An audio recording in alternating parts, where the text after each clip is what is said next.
बहू। नेहा और मयंक एक दूसरे से प्यार करते थे।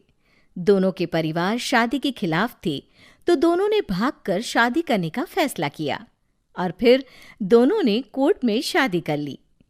माँ, मैंने नेहा से शादी कर ली है। शादी कर ली है? कहाँ? कैसे? हमने तो देखी नहीं शादी। माँ, हम लोगों ने भाग कर शादी की है। अच्छा जी, तो ये लड़की घर से भागी हुई है और अब मेरे घर की बहू बनेगी। अरे ना जी ना, मैं ऐसी लड़की को कभी अपने घर की बहू ना बनाऊं जो भाग कर शादी करती है। अरे मोहल्ले आस पास सब जगह इज्जत है हमारी। माँ, अगर मैं भागी तो मयंक के लिए भागी ना, और मयंक और मैं स्कूल के समय से प्यार करते हैं, इसमें गलत क्या है? तभी नेहा को ढूंढते उसके मम्मी पापा भी वहां आ जाते हैं। दोनों के गले में वरमाला देखकर नेहा की माँ बोल पड़ती है, हे भगवान, ये क्या हो गया? वो जोर जोर से रोने लगती है। नेहा, तेरे लिए हमने इतना अच्छा रिश्ता पक्का किया था। मयंक में क्या है? अरे ना तो कमाता है, ऊपर से नशा भी करता है। अरे क्यों शादी की तूने इससे? तू तो हमारी इकलौती बेटी है बेटा। अरे देखिए बहन जी, मेरे बेटे के लिए कुछ कहने की जरूरत नहीं है। हाँ, हम नहीं आए थे आपकी बेटी का हाथ मांगने। अरे कुछ नहीं करता तो कोई भूखे नहीं मार देंगे आपकी बेटी को। देखिए कितना बड़ा घर है हमारा, और भगवान की दुआ से दूध दही की नदियां बहती हैं। जैसे तैसे कर लोगों के सामने अरेंज्ड मैरिज दिखा घर वाले दोनों की शादी की पार्टी भी दे देते हैं। पार्टी में बुआ सास, अरे भाग कर शादी कर ली थी दोनों ने। लड़की को देखो, शक्ल से तो चालाक लग रही है। क्या? अरे पर रीटा बहन तो बोल रही थी कि दोनों की अरेंज्ड मैरिज है। तभी चाची कहती है, अरेंज्ड? अरे रीटा, अरेंज्ड करती तो कैसे इतने बड़े घर की लड़की लाती? लड़के में है क्या? अरे सिर्फ दिखता अच्छा है ना, पर ना कमाता ना धमाता, उल्टा नशा अलग से करता है। अरे पता नहीं भागी हुई लड़कियां किसी घर में टिकती भी है कि नहीं। दिन बीतते जाते हैं। एक दिन, अरे रीटा, हम लोगों को 2 दिनों के लिए पंजाब जाना पड़ेगा। मेरी बहन यानी कि तुम्हारी ननद की बेटी की शादी जो है। हाँ हाँ चलते हैं, लेकिन घर किसके भरोसे छोड़ दें? आजकल तो घर बंद रखना सेफ नहीं है। अरे माँ, टेंशन क्यों लेती हो? मैं और नेहा तो घर पर ही रहेंगे ना। अरे हाँ हाँ, तू तो मेरा बेटा है, लेकिन सच कहूँ मुझे इस लड़की पर रत्ती भर विश्वास नहीं है।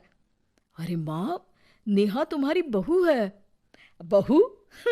अरे जो लड़की भाग कर शादी कर सकती है वो घर पर चोरी भी तो कर सकती है। मयंक को माँ की बात का बड़ा बुरा लगता है। वो नेहा की तरफ देखता है जिसकी आंख में आंसू भरे होते हैं।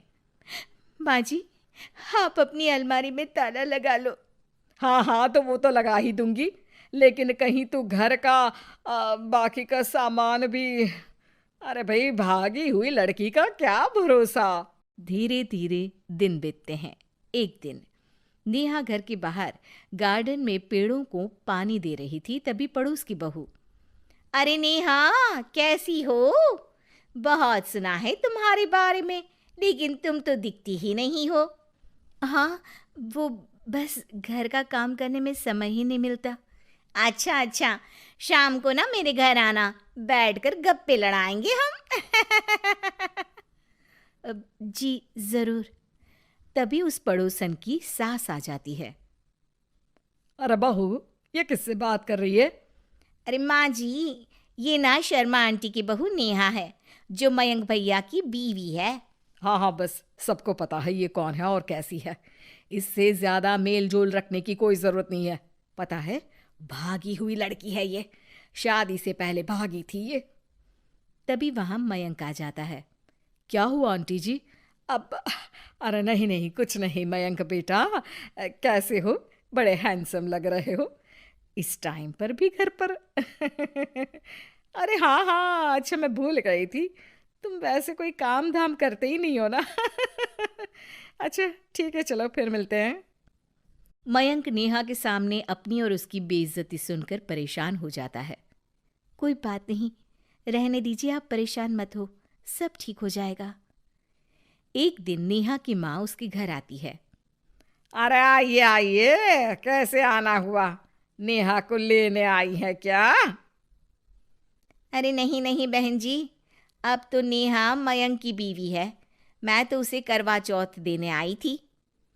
माँ ने सास और नेहा को सोने का सेट दिया, खाने पीने के ढेर सारे सामान देकर कहती है, बहन जी, मैंने ये सब अपनी बेटी की किसी कामकाजी अच्छे पढ़े लिखे परिवार के लड़के से शादी करने के लिए रखा था, लेकिन नेहा को मयंक पसंद था तो उसकी शादी अच्छे से नहीं कर पाई।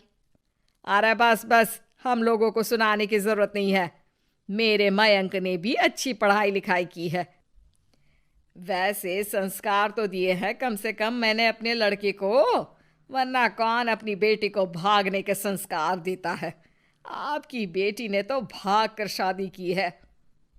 माँ को सास की बात का काफी बुरा लगता है, वो वहां से चली जाती है।